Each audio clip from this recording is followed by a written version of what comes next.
Okay, so dobrý večer. I will talk in English because it's easier. It's you have your translation if you want. So I just jump right into the debate and introduce very shortly my guests. I'm very happy that well, this is a combination which is a dream team.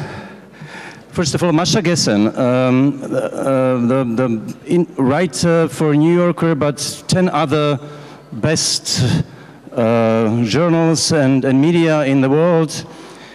Born in Russia, living now in the US, an excellent author of many books. The book last one, or almost last one, The Future is History, about Russia, how is past and the present, how Russia is actually dependent on its brutal past. Ivan Krastev, very well known, as you probably, I don't need very much to introduce. His books like After Europe or the last one, The Light Which, failed, with his colleague Stephen Holmes about Europe, and 89 and the legacy of that. And finally, David Graeber, who is, well, David, it's, well, how to say, anthropologist, one of the most influential, intellectual, radical thinker, the author of books like Debt, First 5,000 Years, which was translated, I think, in Czech. One of the in Slovak, one of the best book inspired me very much. The book, another one, Bullshit Jobs. First of all, yeah, you can. To be short, these three people are, I mean, the best of the best in the world intellectual elite. In my personal list, they are in my top 10. So it's my honor to be here with them.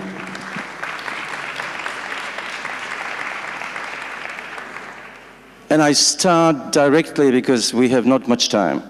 So first of all, today there were two demonstrations, one by politicians, one organized by Decent Slovakia.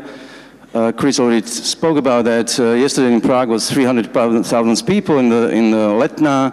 But there were all around the world demonstrations, huge demonstrations of people, you name it, Chile, Hong Kong, Lebanon, Egypt, well, it's just more and more. So my first question is, what's going on? Is this some new phenomenon? What the people are demonstrating from? Are these people demonstrating for the same thing or different ones? Is it some of them are violent, some of them are peaceful? What is this? What is this, David? Oh, well, I mean, it's actually quite remarkable because what's happening around the world, for some months nobody even noticed. There were things happening in Haiti, there were things happening in Costa Rica, there were things happening in Southeast Asia, and so many that it was unprecedented. And now that we have really, really large ones in places where it can't help but catch people's attention, such as Chile, where the government has actually now conceded and has agreed, I just learned today, to create a new constitution. Places like Lebanon, Iraq. I think that there is a general feeling that the kind of democratic processes, promises that were made 30 years ago were never fulfilled. And that if we don't actually start doing some of the things that people imagined were going to happen then, we're going to end up with fascism. I think people were really alarmed by that prospect. Ivan? I see, probably wrongly, but four factors playing it here. One is just internationalization of politics. If you want to be noticed, go on the street. In a certain way, basically, who is interested what's going to be the elections here and there? If you want to understand that your country has a problem and you want to make something, go on the street. Secondly, people do not want to be represented anymore. They don't trust political leaders. And from this point of view, you're ready to go on the streets, to walk for a long time, but you're not ready basically to give a trust to leaders because you're afraid that you're going to be cheated. The third thing, in my view, has something to do with the generational issue, particularly in Europe, which I know better. And the story is that young generation is a small cohort. You cannot make a difference on the ballot box. You don't have the numbers. And as a result of it, if you're a young person and basically wants to show your level of politicization, it's very much on the street. In Bulgaria, we had 2013, there was a mass political protests, and one of the demand was for new elections, but 70% of the people on the street said that they're not going to vote on them because they have nobody to vote for. So from this point of view, there is something about this. And the fourth thing, of course, is new technologies. If you see, before, when you see people on the street, you basically know who is on the street. The revolution used to have ideological names. Now, basically, if you see even when people talk about Twitter revolution or this or that, it's much more company names. Because the idea is that everybody's on the street. It's much more moral protest. This is why it's so difficult to make governments out of these protests. It's very powerful when you should say no, when you're going to overthrow somebody, but it's not easy to make a government and to govern with the support of the street because it's a very diverse group of people. Masha, there were protests also in Russia this summer. Is it serious, or is it just nothing to mention very much? Yeah, so I don't know if Russian protests actually fall in the same category, and I'd love to hear what you guys think, because I think that, I know that Russian protests are distinct from American protests. Right? And they're distinct in a couple of ways. One is that there are in no way collective action, right? We're used to thinking of protests as forms of collective action, but Russian protests are individual action. They are, basically, it's usually Alexei Navalny, the anti-corruption activist, who will post a call for people to come out into the street on a particular day. And so people see that call on YouTube, they go out on that particular day, and they go home. There's no organizing that happens. There is no hashing out of what is going to be done. There's no, there's no group drawing up of banners. There's none of this stuff that has in the past gone with creating protest. And we've seen that change to some extent everywhere because of technology, right? But I think it's particularly extreme in Russia, which cracks down on any kind of collective action as soon as it appears. So all we have is this kind of individual action that has the outward appearance of collective action, but isn't that.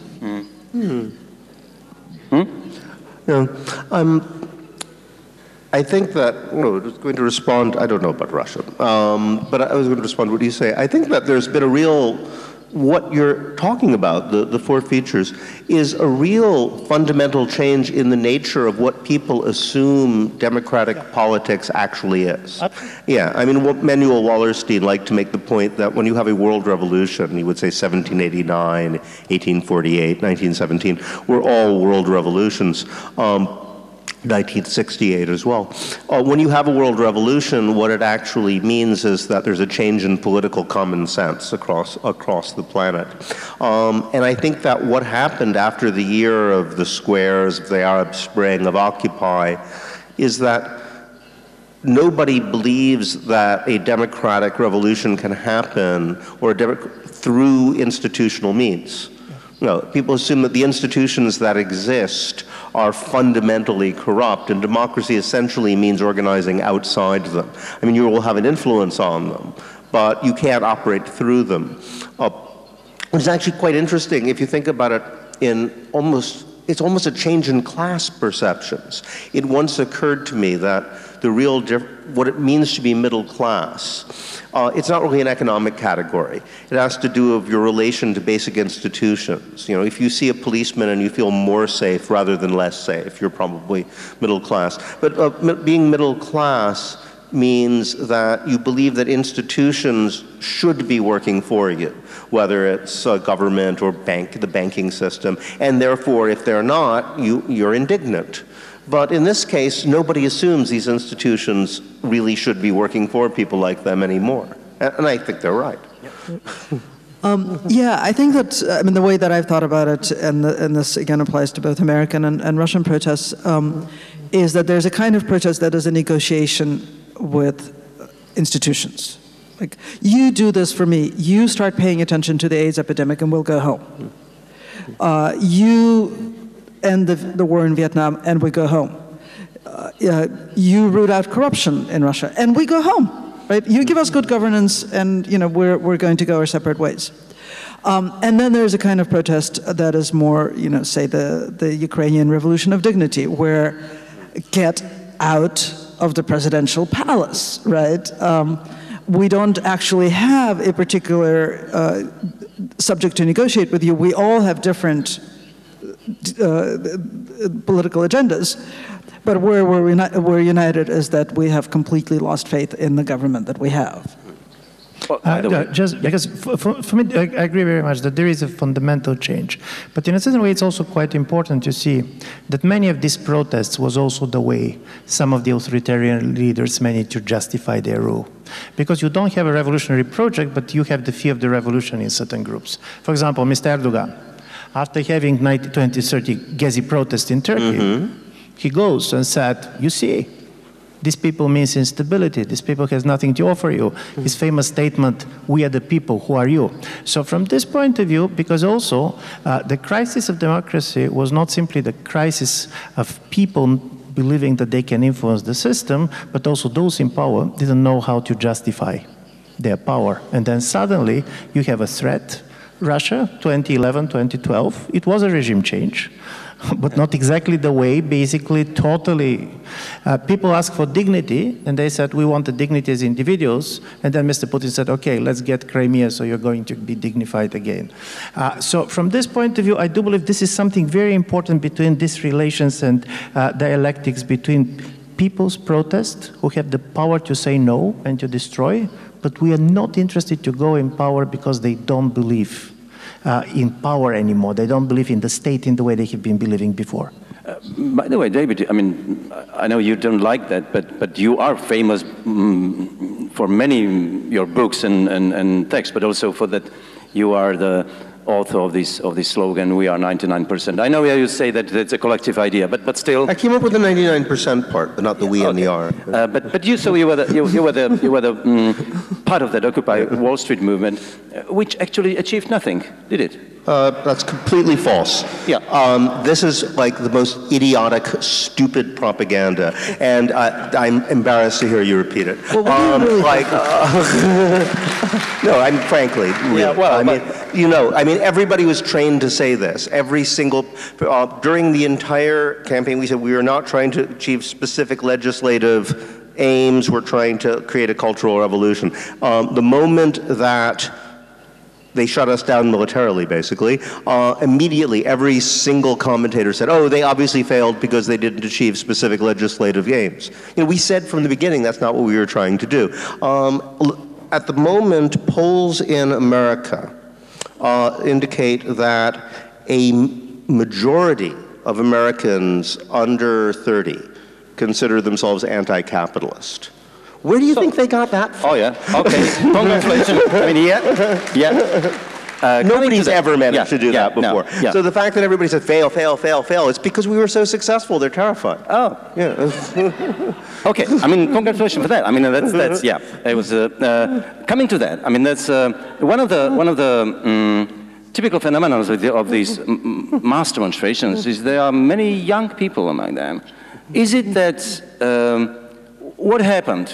Because there is I think there is a generation gap between, I mean, these young people and the rest of. Well, we are not baby boomers. We are a little bit younger, but still, there is a huge distrust or mistrust against, I mean, to this boomer generation born after 45, especially in West.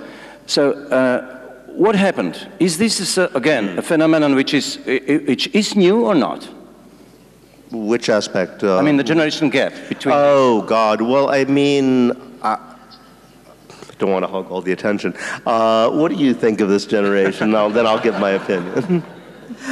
I don't. I mean, first of all, let's a couple of things. I think that while it's true that a lot of protesters are young, I also think that there's a kind of perceptual bias in favor of seeing young protesters, because every time we have a any kind of statistical data on the generation makeup of protesters, and we compare that to public perception, we compare that to newspaper coverage, and we compare that to pictures in the papers, we realize that protesters, by and large, on average, are older than than public opinion holds them to be.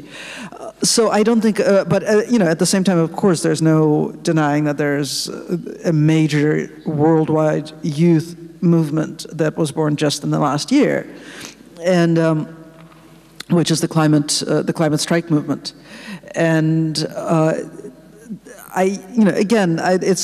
it's incredibly tempting to, even for an old person, to say, oh, we've never been through anything like this. This is completely new. I suspect that's not entirely true. I suspect that every period of social upheaval has seen an enormous generation gap. I've certainly read about that in books, even if I haven't experienced that personally. But I also, I look at my kids, and I think that if ever there was a reason to distrust your parents and to resent your parents, they have it. I raised them in this period of endless consumption, and as they became sort of conscious, independent beings, they realized how destructive and how destructive to them personally and to their future that kind of upbringing was. I mean, I think that is a generational betrayal that we have perpetrated. You have written a wonderful piece about Greta, Masha, about Greta and Trump, which, by the way, translated, and you can find it on a website in translation in Slovak. Ivan. I do believe the interesting story with the baby boomers was that they believed that they're the revolutionary generation. And as a result of it, paradoxically, you have, if 1968 was kids being totally angry at their parents, now you have parents totally angry at their kids. The same people. Yeah, the same people, yeah.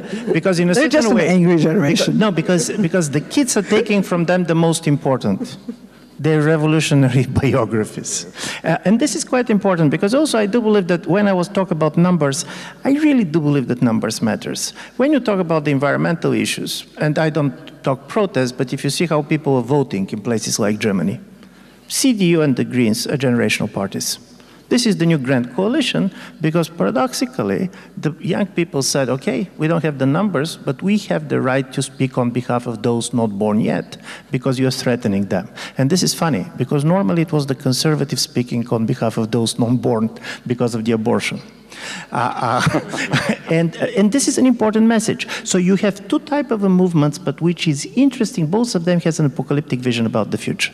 On one left, you have the right-wing populists who basically said, our way of life is destroyed. Nothing is remaining. And the young people said, life is destroyed. So from this point of view, I'm talking now Europe. I don't want to talk because I don't know much about other places.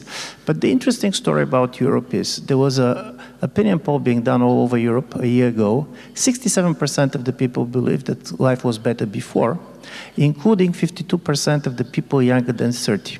Of course, nobody knows when this before was. It was different for different people, but paradoxically you have this nostalgic mood even of a young people, and here is the difference with 68. 68 young people go to the street and said, I do not want to live the life of my parents. Now many go on the street and said, I have the right to live the life of my parents. Yeah, but they haven't, because their future is much worse. Absolutely, That's, yeah. And that, okay. Isn't that, David? I mean, the older generation just don't want to think about their children and grandchildren, about their future. Isn't that something new? It's an incredibly nihilistic generation, I must say. I mean, I'm technically a baby boomer, kind of. I came just at the tail end, but I really think that generation will be remembered, if there is a future history, which I am hoping there will be, as the most destructive that's ever been on this planet. If you think about it, it was the very people who were the sort of rebels of the late 60s who were rebelling against their parents, who then took away their parents' pensions and when they came into power across the world, and you know, are now in the process of screwing over their children and their grandchildren. What kind of a planet are they leaving them? And there really is a generational gap in America, at least, in terms of, I saw statistics that really startled me about the Tea Party versus Occupy. The average age of a Tea Partier was 53, and the average age of an Occupier was 19. Otherwise, the demographics were almost exactly the same. If you look at it politically in Great Britain, where I live now, someone figured out that if only people over 60 voted, there would be only conservative MPs in Parliament. If only people under 30 voted, there would be only Labour MPs in Parliament. It's that big a split. Yeah. The good news is that the generational war is the only war we know how it's going to end up. Yeah. But you can't blame them because, I mean, what do they have to look forward to? It's the first time in rich countries where you have a generation which is, you know, has much less chance of ever owning a house, has much less, whether they're going to have any kind of retirement is in question. Their chance of having a secure job and therefore having a family, I mean, they're postponing it constantly, is less and less. And they have to look forward to the possibility of complete climate disaster in 20 or 30 years. Do you think that this climate crisis and this young generation maybe not movement still, but well, it is, but it's the energy of this, the anger of young people. Is it a hope or a threat? Well, it's both. Don't you think? I mean, yeah. I mean, it's a threat that gets them mobilized, but the moment, I've been involved a little bit with the Extinction Rebellion in the UK. They have a whole process where you kind of move through grief to come out with hope. You know, first you have to envision the worst and realize that terrible things are going to happen. And once you internalize that and understand it, then you can hope. I mean, it's a whole generation is going through that process in one way or another. Just coming to another thing, I mean, because all this symposium, this conference about the fear and public against fear and what are we scared of?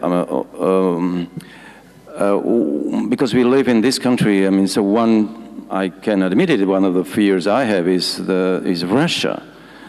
Masha and Ivan, you are one of the best people who know Russia, I mean, in deep. Should we fear them? Well, it depends on what you mean. I mean regime. You know, this is a very tricky thing for me to talk about, not because I don't know how to think about it, but because, you know, I work at The New Yorker. I cover American politics for a living and a little bit of Russian politics, and I feel like I'm living through this insane sort of cheap replay of the Cold War and the Red Scare, and so, you know, so I have to place myself in that context before I start talking about how scary Putin is.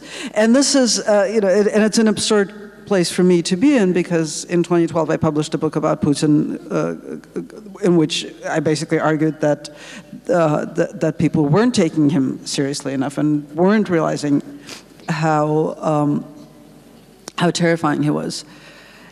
And, you know, I find what has happened in Russia an absolutely terrifying outcome. And at this point, I think it's an outcome, right? Which is a sort of the creation of this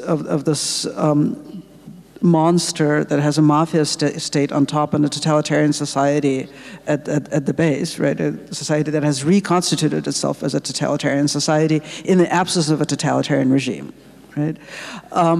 And I think that's absolutely terrifying. At the same time, you know, I then have to go back to my American colleagues and say, no, Russians did not elect Trump. Americans elected Trump. You know, it doesn't mean that Russians didn't want Trump elected. It doesn't mean that Russians don't have a vested interest in the outcome of the American election, as does the rest of the world, right?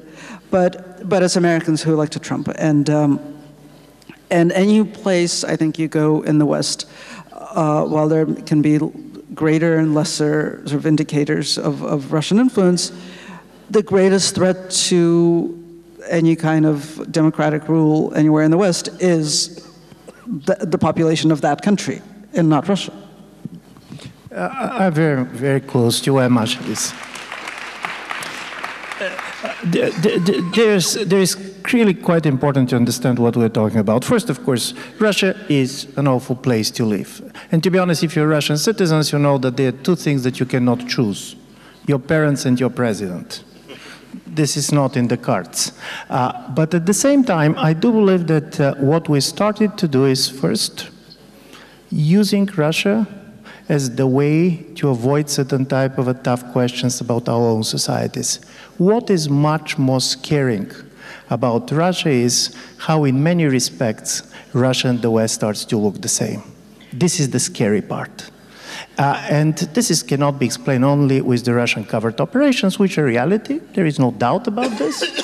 And the second thing which I am afraid of when we start basically talking too much about Russia is that this is the way to empower President Putin.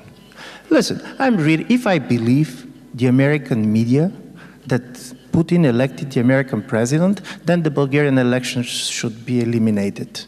If he can elect American president, I don't see any reasons why he cannot elect Bulgarian president or Slovak president. It should be much easier. Come on. So we created, we created out of Putin this almighty person that is doing everything in the world. And this is scary in itself. Because honestly speaking, most of the people who talk about how powerful Russia is are people who have never been in Russia.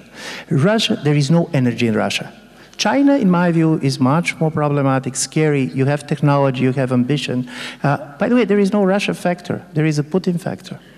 And from this point of view, it's very important when we talk not to come with the explanation that makes it easier for us to explain what we're not understanding in our own societies. Dave, you have Russians in London where you live. Yeah, we do a lot of them. Yeah, they're everywhere. They're rich. Oh God, yeah. Yeah. Well, I mean, to me, Putin represents the scariest thing about Putin to me is he represents this kind of vision of, I call it post-apocalyptic authoritarianism. This is what it's going to look like where you have, after the world collapses, after an economic collapse, after an environmental collapse, nobody cares. It's a totalitarianism with no ideology. He doesn't believe in anything. It's just a criminal mafia. Yet, people accept that as an alternative to utter chaos, because they assume that's the only other thing there could be. And yes, in terms of the international influence, I find this very amusing because I do know Russians and who find the whole idea that Russian spies or these masterminds going around manipulating world events is hilarious because they know that Russian spies are completely incompetent and terrible. I mean, so bad that apparently their passports are sequentially numbered. You can actually figure out just by looking at them who they would be. They all went to the same high school. Anybody who's even vaguely competent would be able to know who these guys are and unmask them. And in a way, I sometimes wonder what it is in the sort of Western psyche where they need Russian spies. Everything else about the Cold War has largely gone away, but the Russian spies are still here. We're always going to have Russian spies. We're always going to be obsessing about them. Why? What do they represent in the American imagination? But everything. Yeah, it seems.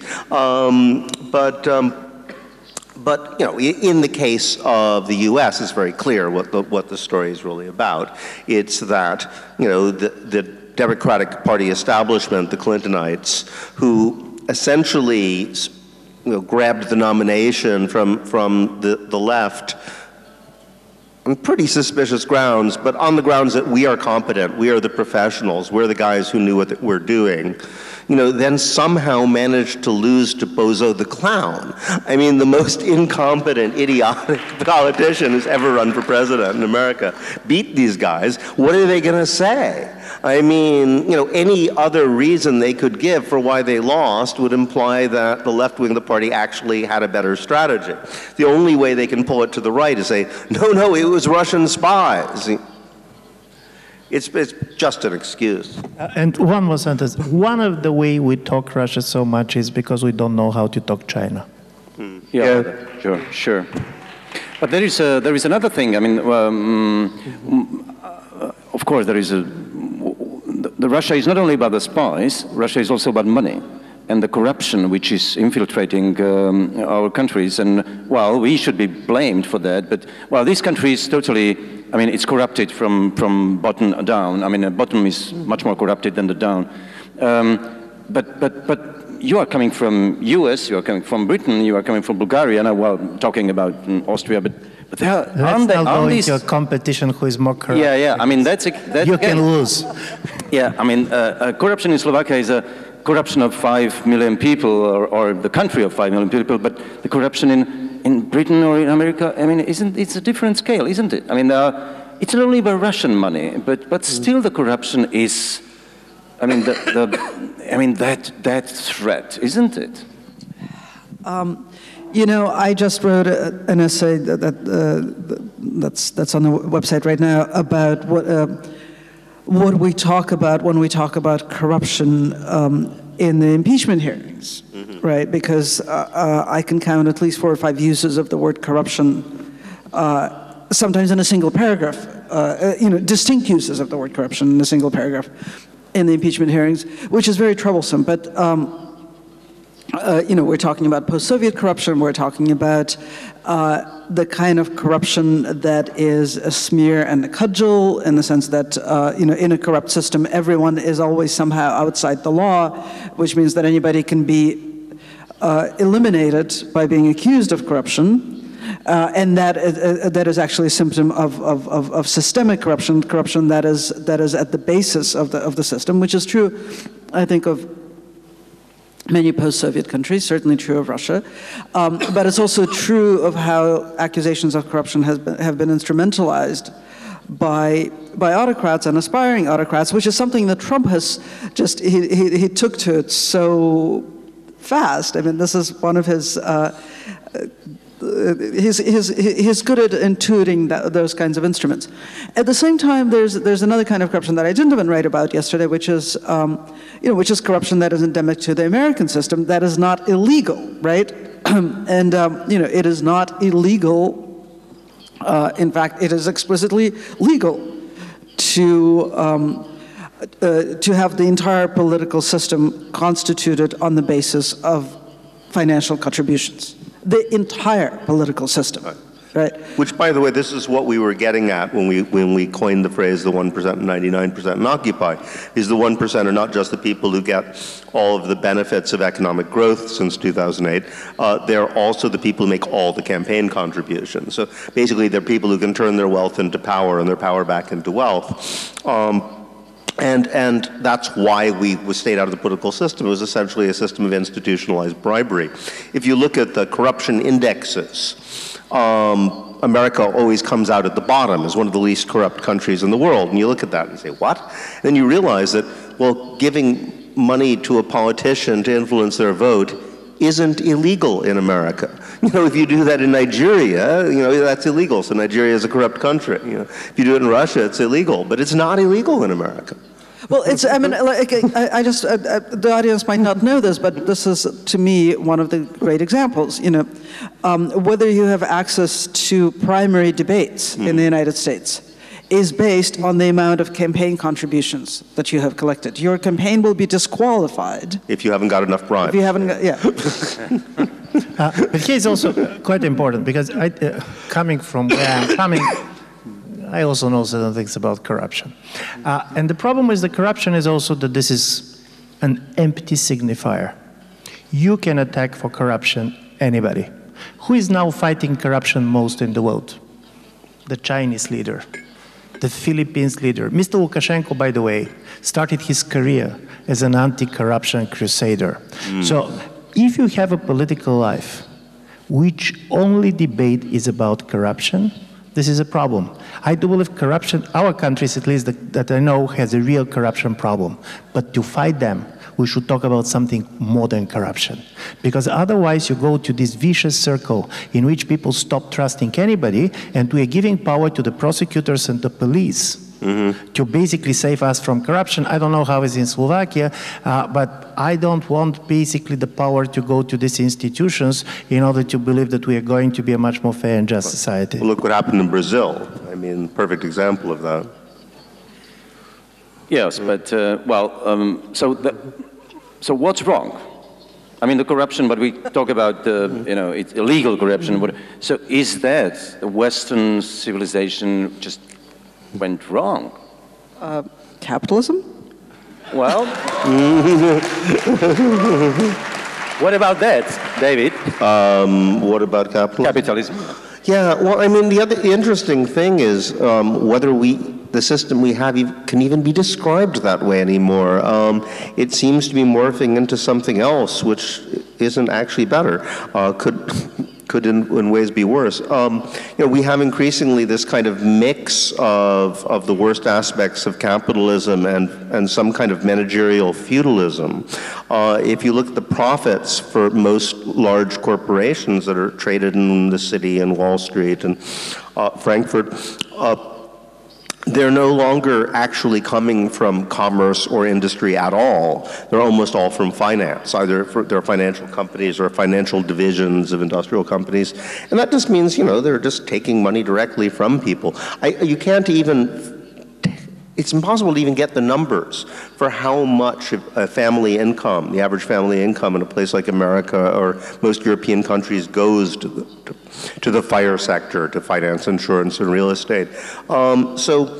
Increasingly we have a system where people have just got the system rigged, so they're simply extracting money from you. And they call it capitalism, but it bears a tangential relationship to what they used to call capitalism back in the days when capitalism mainly meant making stuff. The only thing that I found very difficult in this question is that in a certain way it's so big that, and the answer is right. But I do believe that the most difficult for the situation is that the thing that went wrong is also certain things that went right. So in a certain way, globalization, opening of the world, it is good. Oh, yeah. But at the same time, this is bad, because all this became possible also because of it. And this is why it's so difficult to go with this question, what went wrong, because capitalism is wrong. What was the alternative? Before, for good or bad, you knew the alternative, you can compare. So in a certain way, I do believe that the most story is that probably in different places, different things went wrong. Obviously, there is a problem with the way capitalism is developing that was wrong. But if we stay on the level of the most abstract statement, I do believe that we are going into this apocalypse-friendly discourse in which basically nothing could be done. Yeah.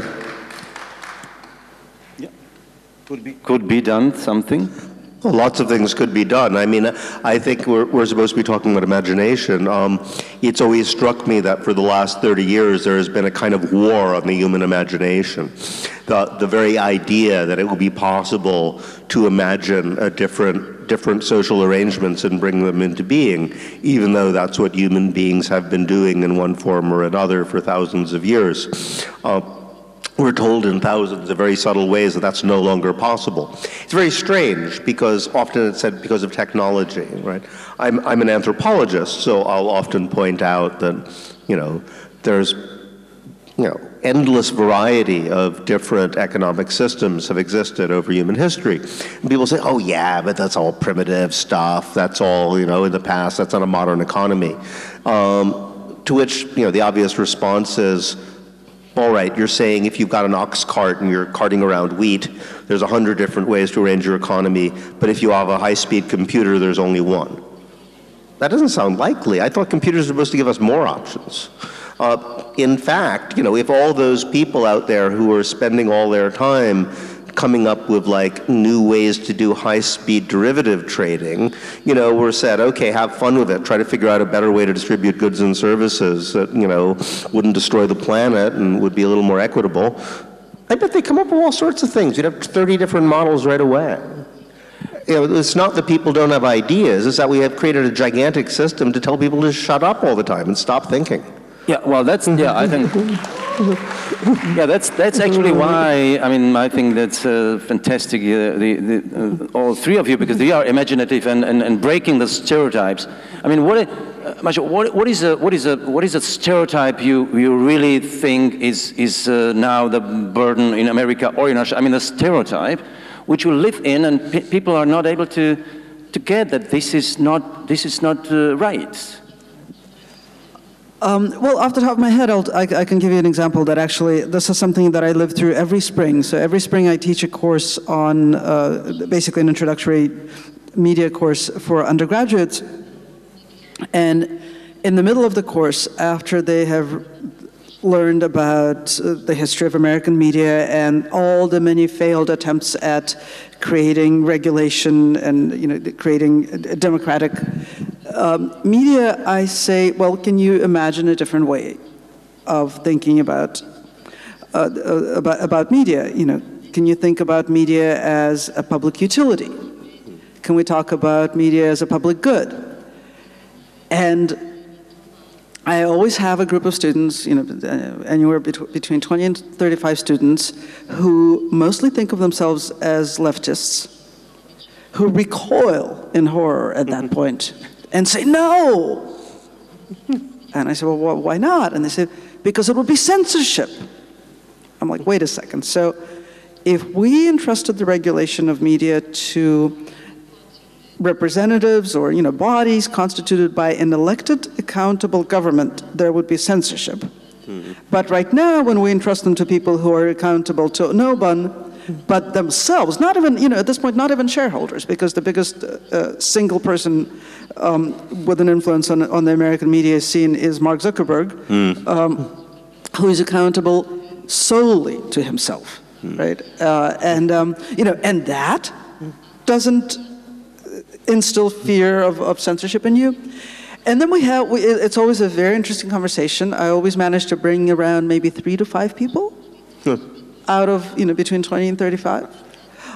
So that's an example of a place where imagination has just been, trampled into the ground, with a couple of catchphrases that have something to do with vague ideas of the First Amendment and freedom of speech, and have nothing to do with the essence of those concepts. Ivan. Yeah, my story is even more simple, and because of this book with Holmes, we have been rereading all the statements and people trying to make sense of 1989 in the first 2 or 3 years. And there was one person who came extremely wise out of it. And for those of it who remember him, he's the most unexpected one. His name was Don Quayle.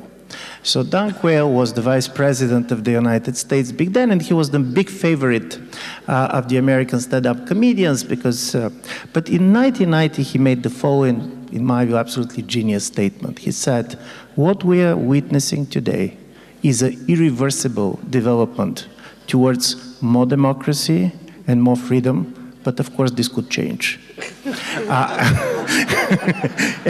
And I'm saying this because one of the things was that I see in our part of the world probably one of the worst things that we did. The idea to imitate the West was so strong that we made the idea of the experiments a dirty word. And we should experiment, because political imagination is not simply about having a new grand vision, but doing things differently. Just try to see. Probably they're going to fail too, but we're going to learn something. And if there is one thing that really scares me, this is some of the political imagination of the Silicon Valley. Because these people do not believe in small changes. See their hobbies. They can go to the moon. They can buy an island. All the time the idea is that we should start anew. Nothing can be done with the humanity in the way it is. For me, this is scary. And this is why I do believe we should make experiments. These experiments are not going to be necessarily wise. This experiment should not be on the national level and basically trying to make people what they are not. But as a result of it, we're going to rediscover the pleasure of a small political imagination. Because probably small political imagination is what is going to make us happier. Well, but it's also isn't that in this country 30 years ago, I mean, the communist regime collapsed and nobody expected that. And the 2 years later, actually the state collapsed because the Czechoslovakia stopped to exist. So we should have actually know that that collapse is possible. The problem is that, I mean, you talk about small changes, but those who think big, well, actually, I am scared of that they will bring the world to the collapse. Are we afraid of collapse, and is it possible? Talking about fear, I have a great statistics that you're going to love. I don't know why, but in the year 1988, there was a study of what different nations in the world fear. And it appeared that in 1988, Americans were fearing communism, Russians were fearing war, and the Yugoslavs were fearing snakes. You know that it ended worse for the people who feared snakes. So from this point of view, we should be also in charge of our fears. Okay, so give us hope, David. The collapse can be creative, or what? Well, collapse. Actually, what I was thinking, you know, we are in a situation where there is going to be ecological collapse unless we start using our imaginations very, very quickly. And the remarkable thing is the people who seem to feel that the mature thing to do is to do nothing in the face of an oncoming train. It's extraordinary. You know, at the moment, imagination is pretty much the only thing that's going to save us. And we've been so taught that this is impossible, that even when we see it right in front of our nose, we can't believe it's happening, we say it isn't. The example I love to give is what's happening right now in northeastern Syria, where you have in Rojava. I mean, I've been there a couple times, and I witnessed that you have, well, a feminist revolution happening right in the middle of the Middle East. You have people creating directly democratic councils, all these crazy educational experiments, social experiments, political experiments, and nobody seems to know. I have a lot of friends who are Kurds who just can't believe it, because you talk to people about it, and it's like, you know, it's like water off a duck. I mean, it just slips off them. They can't believe it's happening, so they just listen to you. Oh, that's interesting. And just walk on as if you didn't say it. We've been taught that any sort of real, meaningful social transformation is simply impossible. So if people are saying it is, you know, either they're lying or you just forget it happened 5 minutes later. But there are people all over the world who are in act beginning to do this. You know, whether it's in Chiapas and northern Syria and places we don't even know about. I lived in Madagascar for a couple of years in a place which was essentially free of all state control, where people were creating new institutions. They were smart enough not to tell anybody, so nobody knows about it. You know, I mean, sometimes the last thing you should do is put up a flag and say, ha ha ha, we are independent. You know, then somebody's going to come and kill you. But if you don't say it, nobody's going to notice. They're in Madagascar, right? And so things like that are happening all over the place, but we're taught not to see them. We're taught to feel that these, this me. We're taught to feel they're impossible. And it's not you know, simply literally we don't not see hear them, we don't hear them. On the other hand, I mean, isn't it also so that the people have already feeling the collapse is here? Because, I mean, everything has changed. I mean, in U.S. seems to be like collapsing country. I mean, how is it? I mean, is that the feeling of the collapse there? You know, I mean, I don't know what... Okay, I am feeling collapse, yes. You know, I don't know what the chicken and egg relationship here is. I know that we live in an age, and this is not the first time, not even the first time in 100 years, that we're living through an age of overwhelming anxiety globally, right? And we know that periods like this empower leaders that Eric Fromm called magic helpers, who promise to take you back to the imaginary past, which of course, has a lot to do with how even young people believe that things were better before, in whatever before this magic helper is promising to transport them to. What is primary here? The anxiety, or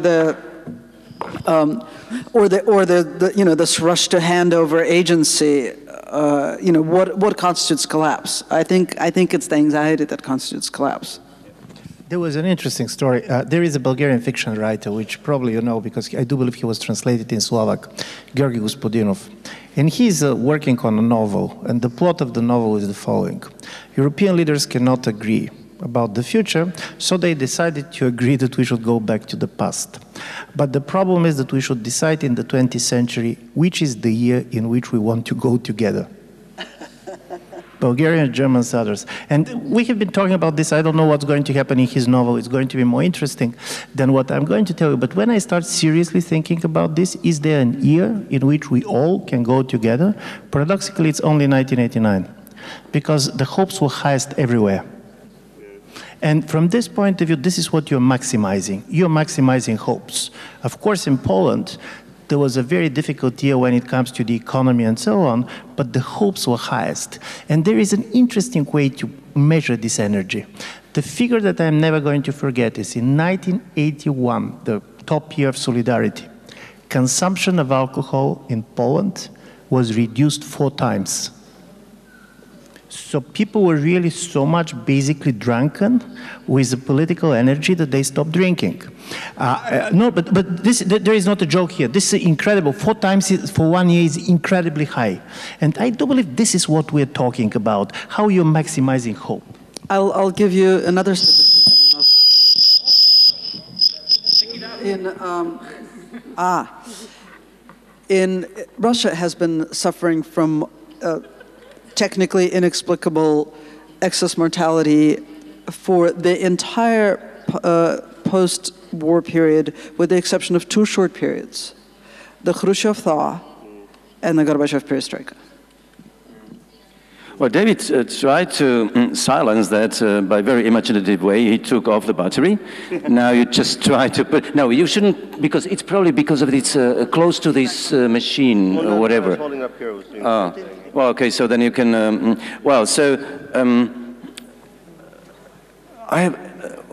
what strikes me is that these new authoritarian types of politicians who are corrupted and populists are in the same way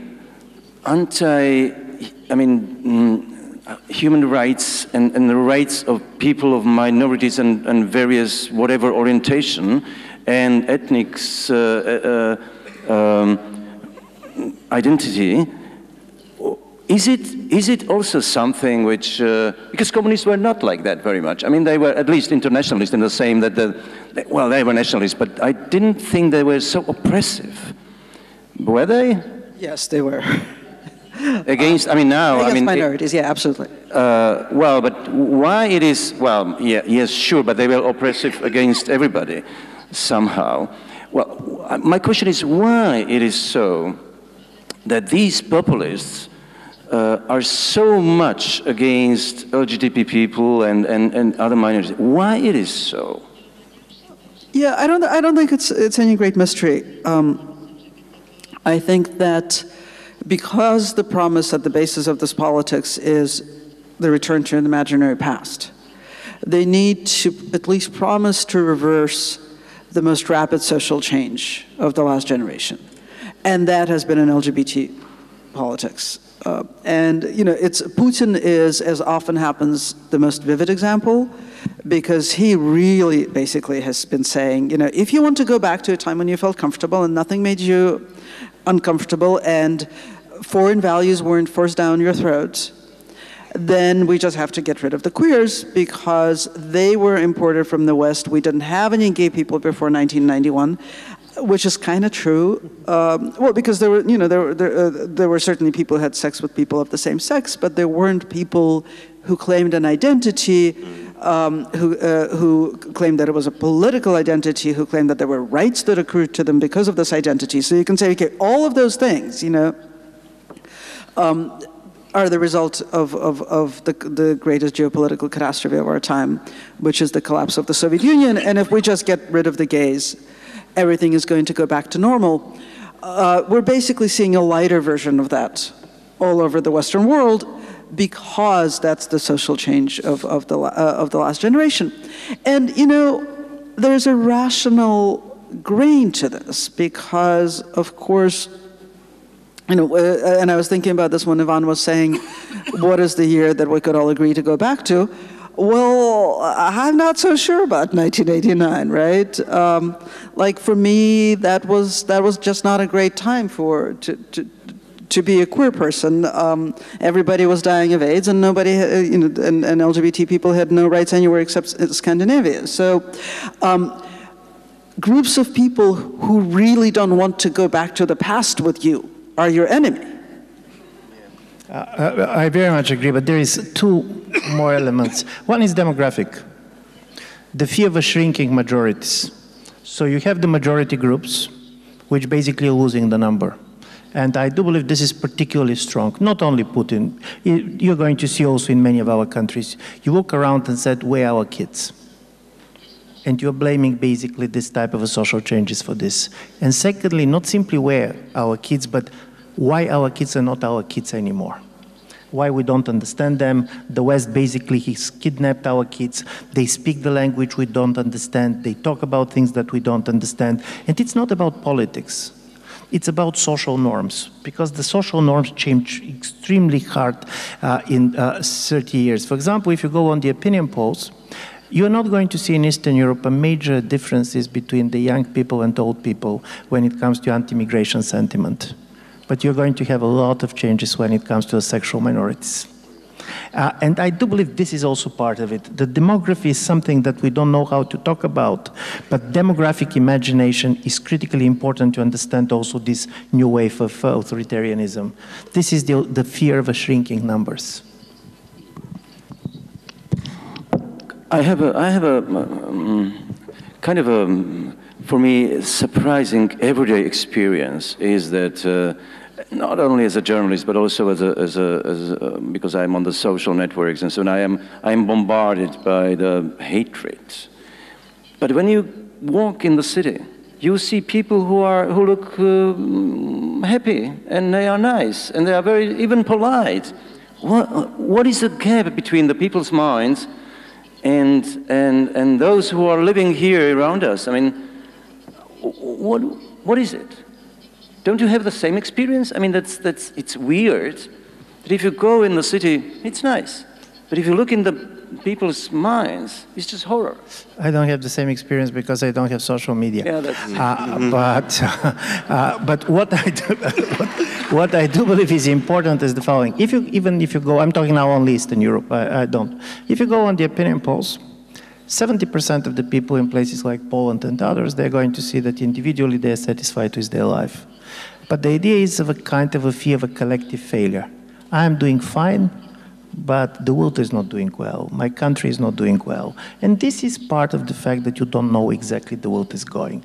You're losing kind of the sense that you know what is happening. And from this point of view, this is very strange, because I'm not going to call it fear. This is anxiety. Fear is when you exactly know what you fear. And by the way, fear is a disciplining kind of a sentiment. I was talking to a colleague who was doing some work in the Russian high security prisons among Voroy Zakonia. This is a kind of a very senior criminals. And do you know, this is very polite people when they talk to each other, because the words matter. You cannot swear because the other person simply should kill you. He does not have an option because it's a reputation issue. When people are so vocal, when people so easily go on a kind of hate words, it's much more anxiety. You know that you are not in control of what is going on. You don't know what it is it good, what is bad. So this is not the fear where I know I fear you. And then I'm very careful what I'm saying. I'm very strategic, exactly because I fear you. Anxiety is, in my view, producing so much noise and hatred. Do you agree? Oh, absolutely. I mean, I was talking about anxiety before, and I think that anxiety is also, you know, anxiety is an instrument of control on a par with terror. right? Anxiety keeps you from being able to think clearly. Anxiety certainly kills the imagination. Anxiety prevents you from planning for the future beyond tomorrow, if that, right? Anxiety is what basically makes a person a minimally functioning member of society, somebody who will go to work and come home and watch television and get drunk, but will never cause trouble. And I think anxiety is sort of the instrument par excellence of our age, and this is exactly why when you turn on Russian television, you will see people screaming at each other. Constantly. I mean, every Russian talk show is a screaming match. And this is state-controlled television. And it is, you can watch the state manufacture of anxiety on a daily basis. Yeah. America is not much different. The last time I came back there, I was just shocked when I turned on, some of the cable networks, and people were just like shouting their heads off. It's like, calm down. Jeez, what's the matter with you people?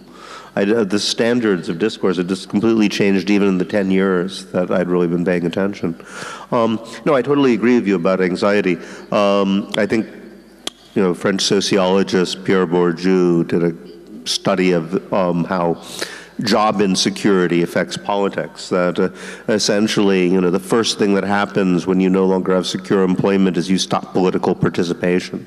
Because you don't know if you're even going to live here, in 5 years. So he made the argument that there was an intentional move to create precarious conditions in order to depoliticize people. But insofar as those people get repoliticized, well, we've seen how. I have there are a couple of minutes still left for the questions from the audience. I believe you have the questions. It's up to you, because otherwise, of course, I have a lot of them. But there are any hands there? Oh, here they are. Yeah, the first one there, left. And do you have microphones? Do we have microphone? Do anybody has a microphone? If not, I have to give it. No. I mean, I wanted to give the microphone the left. I mean the. Могу спросить по-русски? Можете говорить? Не, говорите просто по-словенски, это приложим. Пожалуйста, как понимается сегодня в России демократия? Может русские люди... Is the understanding of democracy in Russia? Can Russian people do what they want? I remember Gorbachev. I remember corruption. Can people in the former Soviet republics do what they want? What about democracy in Great Britain? Thank you very much. Okay, so you have two questions. I mean, are the people actually in Russia free to speak, and is there any kind of democracy, Masha? Right. So, well, first of all, I'd like to distinguish between democracy and the freedom to do what you want. I think democracy is the government of the governed. This is something that empirically we do not have in Russia. Different people have different amounts of power and ability to do what they want. But that is a function of not having a democracy. So, David, is there any democracy in Great Britain? There are some bits, yes. I mean, we're going to see. In Great Britain, there is enormous media control. It's really quite remarkable. About, out of 18 newspapers, I think 16 of them have the same political position. The BBC has largely been silenced, very self-consciously. Anytime people I know who go on BBC are often, even musicians and people like that, the first thing they say is, don't criticize the ruling party, we're coming up for funding review. So there's been, they also have D-notices, things where you actually literally tell people, stop talking about that, you're not allowed to talk about that on TV anymore. Freedom of speech is limited. You can say whatever you like on a soapbox. You can say whatever you like, to your friends, which is great, But I think people, they've learned very strategic methods of silencing. Social media, on the other hand, is lively. So it's a mixed bag in that regard. it's never been a completely democratic system, but it has significant democratic elements. I think the same could be said of America. America, of course, the system was never designed to be democratic. I always point out that nowhere in the Declaration of Independence or in the Constitution does it say anything about America being a democracy. The people who wrote those documents were against democracy and said so all the time. They wanted a republic. And in fact said they were creating an institution to prevent the danger of democracy. However, within about 50 years, it was relabeled democracy, and there's been a struggle internally in the US over how democratic it should be ever since. For a while, it was moving forwards. Now one might argue it's moving backwards. So there was another question. I give you a mic. Thank you. My name is Braňo, and my question is for you to give advice to Slovakia or Slovak politics. And I would say that it's easy to be a populist, and we see this around the whole world. You can promise anything to your voters, they don't have to pay taxes, you get everything for free, and you get elected, you get lots of votes. But if you're a responsible politician, how do you get lots of votes? How do you beat the politics while you're telling the people that you need to do hard things like paying the taxes and so on and so on? So how do you win in elections while you do responsible politics? And we have elections coming in 4 months, so thanks for advice. Thank you very much. This is a good question, so give us advice, please. Who wants to start? My mother told me that if I really want to do something good to people, is not to give them advices. But there is one thing which is true. Listen, there is so many words being said by populist, not populist, that people stop trust words. People start to trust people. And this is always kind of the motion in which you don't know how institutions go, but it's very much about the trust, and this trust comes from the biography of the people, how you feel it. So from this point of view, the populist has their moment, but we are now living in a post-populist situation, to be honest, because it's easy to be a populist when you have never been in government. And from this point of view, I do believe that we should not overestimate the power of the empty demagogic politics, because this is something more than this. And even Slovakia, at least I'm not a specialist to Slovakia and so on, but people, when they were voting for president, they voted for a person. And it was very much about trust. It was not about this promise or that promise or ideology. And I do believe one of the major mistakes of many parties was to believe that the program is enough. Program is never enough. You either trust people who are going to do it, or you can make a program now with algorithm. You can go based on the opinion polls and then come with a program that is going to fit every boxes of what people expect. This is not enough to be elected. You know, I think that the problem with what we call populism, which I'm also not happy with that word for all sorts of reasons, but what we have come to call populism is not just anti-government, it is that, but it's also fundamentally anti-political, right? If politics is a conversation about how we live together in a country or a city or a planet, then the kind of politics that we're talking about is anti-political. It's against that conversation. It's a refusal to have that conversation. And I think the conversation actually still holds incredible appeal. I think that the mistake certainly that American Democratic Party politicians make is that they believe in technocracy. They don't believe in politics. They believe that they are running for best manager. And they, they go on television to say, I will be better at putting out fires and balancing the books, but they're not running for fireman and they're not running for chief accountant. They're running for storyteller-in-chief. They're running for the conversation leader. I don't know enough about Slovak politics to give direct advice, and anyway, I don't think it's a journalist's job to do that. But I think this is my diagnosis of the problem with the political situation in the United States, and if that's at all useful, then please use it. Well, it's a little odd to ask an anarchist to give advice to politicians. I could give all sorts of advice, but you could probably guess what it would be. But if I were to have to do so, I would say that I would disagree that it's all about personality and trust. I mean, they want it to be about that, but that's essentially a depoliticizing move. They're saying that politics is over. I don't think politics is over. I think that populism arises because of the frustration with people constantly being told that politics is over. I mean, if you look at what happened with Obama and Trump, Obama ran as a visionary. I mean, hope, change, all those sort of dreamy-looking posters. In a way, he represents the utter death of visionary politics, right? Because he ran as the kind of guy who would have a vision, and it never even occurred to people to ask what that vision was, you know, which turned out to be nothing, personal power, so he ruled as a technocrat, and people were so angry and felt so betrayed and frustrated that they sort of took this utter nihilistic reaction to that.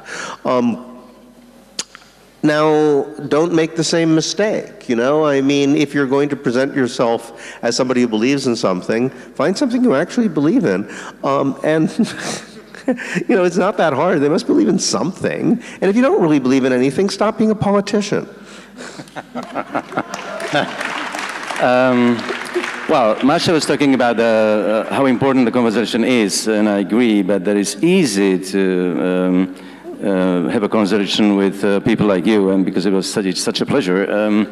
And I have to end it because it's time. So I just enjoyed it very much. I hope you did too. So thank you very much, all of you. Thank you.